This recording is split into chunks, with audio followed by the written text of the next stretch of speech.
Welcome to On My Mind Monday, where we're going to talk about what's on my mind on this January 13th.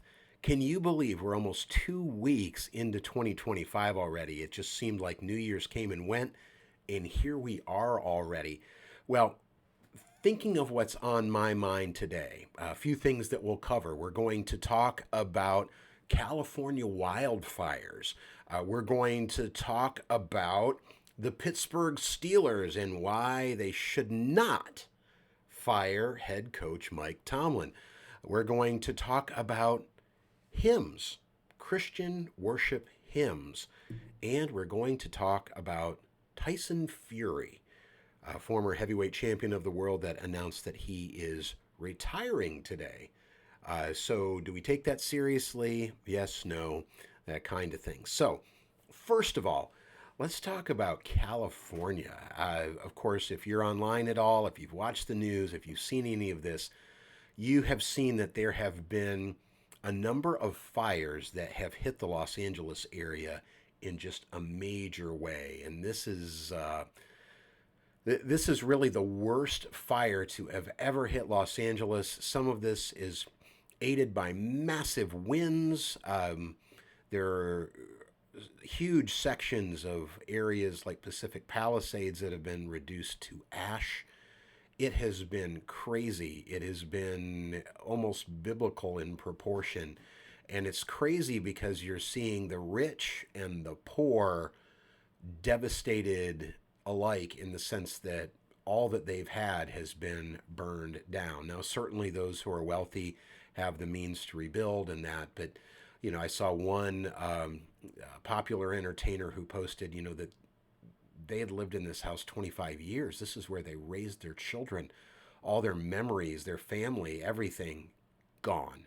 All of that stuff was gone.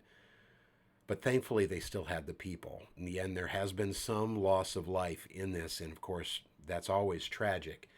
But it just kind of helps you remember what's most important in life, and that is not going to be the things that you have acquired, whether great or small. It's going to be the people in your life. It's going to be your memories. It's going to be those kinds of things, and certainly we hope for the best for the people in California, in the LA area. We're hoping that they can actually start to get control of these fires because things have just been running rampant and just massive amounts of property just burning down.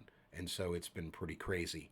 Now, one of the things I want to speak to is just the idea that part of the reason for the severity of the fire has to do with mismanagement by the current government systems there in California. So that could be from the governor and the way that they've managed the way that water has gone down to Los Angeles. It could be the mayor of Los Angeles, who there have been reports have cut the fire department in order to pay for DEI initiatives and things like that. And all I want to say right now is let's stop.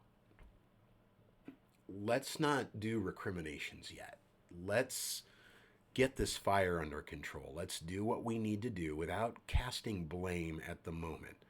Let's just take a step back before we want to post things online that will be sensational in nature and maybe get a lot of clicks and things like that.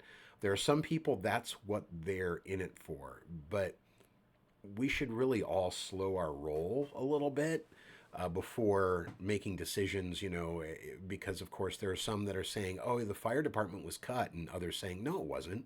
So, okay, we'll be able to see that information as we go. But first of all, let's come together. Let's figure out some ways to extinguish the fire first. Let's get that figured out. There's going to be plenty of time for recrimination. There's going to be plenty of time to sort this out. So let's just kind of cool our heads, so to speak, and let's just kind of make sure that we take care of the first thing, which is actually getting rid of the fire. Then we can do the rest of it. Well, over the weekend, my Pittsburgh Steelers were just frankly embarrassed. Once again on national television, they were embarrassed Christmas Day. They've been embarrassed the last 5 games that they've played. They have really gone in the tank. It has been terrible, terrible to watch. And one of the things that you see a lot of folks doing and a lot of uh, fans and pundits and things like that talking about firing head coach Mike Tomlin. Of course, he's been in the saddle there for 18 years, and so the thinking is, oh, you need to get rid of this guy because he's not going to win anything and that kind of thing. Well, I'm really against that kind of thinking, heavily against that kind of thinking. Um, this is a guy who has been the winningest coach in the history of the team. Add to that, and of course, people will clap back. Well, you don't get championships for winning seasons. You get championships for winning Super Bowls, and that's the standard. Like that. Okay, I get it. I get it. But you don't just get rid of the winningest coach in the history of the team, in the history of a very storied team, right? Like that. This is a team, let's remember, let's go back to earlier in the season. In fact, let's go back to the preseason where you had all the pundits, all the experts, all the talking heads that were talking about how the Pittsburgh Steelers roster, just looking at the roster of the team, that this was the worst team in the AFC North. Um, the the Browns, the Bengals, the Ravens were all chosen to be above the Steelers in the AFC North preseason. Many thought that this would be Tomlin's first losing season. And yet, they made the playoffs. And yet, instead of winning 7 games like many were predicting, they won 10 games. In many ways, it seems like they overachieved. Now, yes, they tanked towards the end of the year, but if you remember, part of the reason why many thought that they would struggle this year was because of the gauntlet that they had to go through here at the end of the year. Now, there were some that said, well, maybe because of Mike Tomlin, he's a good enough coach that he's going to win them half their games. You certainly had those, and they won well over half their games. But this is a team that really overachieved for what they had on their roster.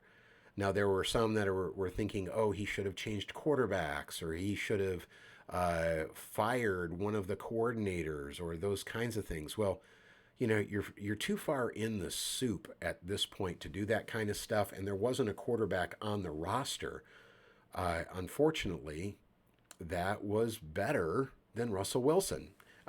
Sorry, Justin Fields is just not a better player. He's a better athlete, no doubt, but he is not a better quarterback. And I sincerely believe that they would not have made the playoffs had they been starting Fields instead of Wilson. So that's just a thought. Another thing on my mind, over the weekend, I had the opportunity to lead worship at our church. And this particular weekend, we did something kind of unique. And that is that kind of went with a small crew. It was myself, an acoustic guitar player, and a pianist. And we sang hymns, old school hymns. We didn't do the doctored up version of some weird Elevation or Bethel version of a hymn. We didn't do that. We did old school hymns. We did How Great Thou Art, and Holy, Holy, Holy, and Turn Your Eyes Upon Jesus, and those types of things. Old school hymns. And one of the things that I noted, first of all, was, and I think part of this may have had to do with the reduced instrumentation, but you could really hear the congregation singing along with us. Now, some of that I think had to do with the instrumentation, but some of it was the fact that these are songs that some of the folks in our congregation have been singing since they were children.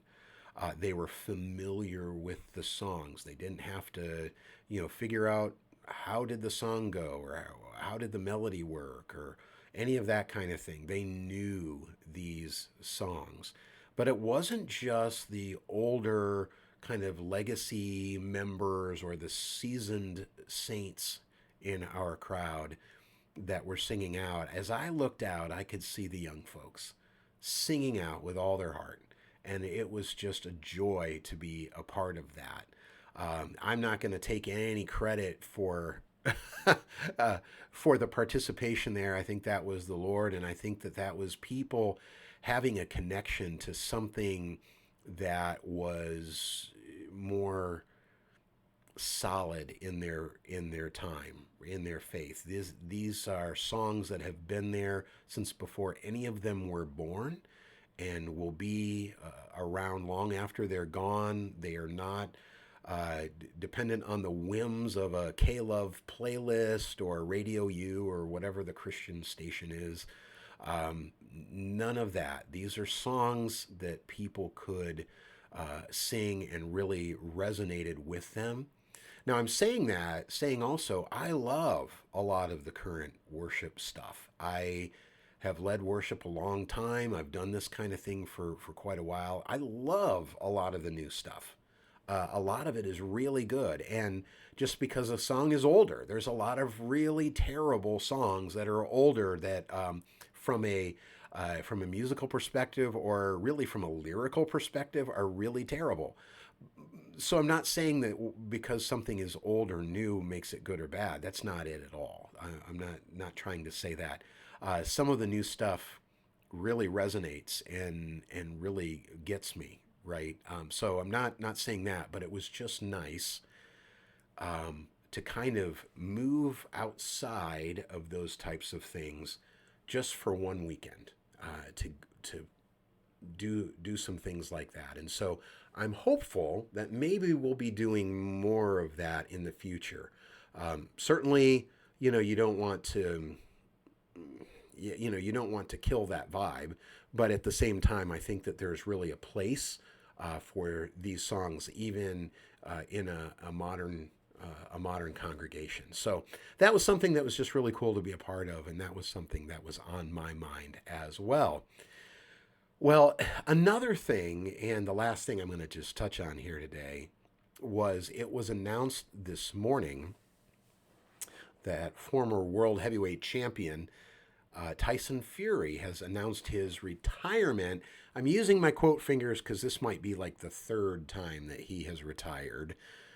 He's announced his retirement from boxing, and so, okay. Now, he's a bit older now, and so every time somebody announces their retirement, especially as they get on in the sport, you're thinking, is this for real? And in many ways, you're kind of hoping it will be.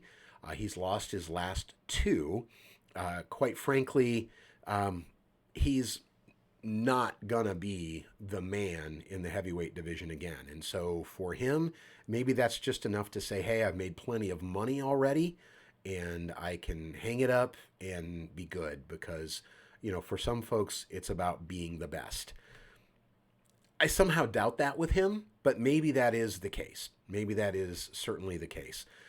He does have the potential for a mega bucks fight in the UK with another former champion, Anthony Joshua. And if they were to do that, they would probably sell out Wembley in a matter of minutes, and they would be making north of 50 million apiece to do that particular fight. And so we'll see if he's really retired. If he is, I was never as much on the Tyson Fury train as a lot of other people were. Certainly at 6'9", he's a very kind of imposing figure. He was far more athletic than a lot of 6'9" guys are, especially in the boxing world. He seemed to have a good fighting heart. His chin was good in the sense that he could get knocked down, and sometimes he put himself off balance with some of the things that he did, but he was able to take a shot, get up from big punches and that kind of thing. He had a big trilogy with Deontay Wilder, who it is my belief was highly overrated. Probably the most impressive victory on his resume was actually winning the title against 38-year-old Vladimir Klitschko a number of years ago in what many will contend was the worst heavyweight championship match of the last 50 plus years. It had the lowest punch count since they have been counting punches via punch stat. And it was just dreadful to watch unless you're a complete Fury fanboy. It was horrible to watch, but it was a legit victory for Tyson Fury and probably the best victory on his resume. So, all the best, though, to Tyson Fury if he is indeed retiring. And this is really it for him. All the best. If not, I guess we'll see you in the ring against Anthony Joshua. But that was just on the news a little earlier today, and so that was on my mind. This has been On My Mind Monday, where I talk about just the things that were on my mind, and that's today, January 13th, 2025.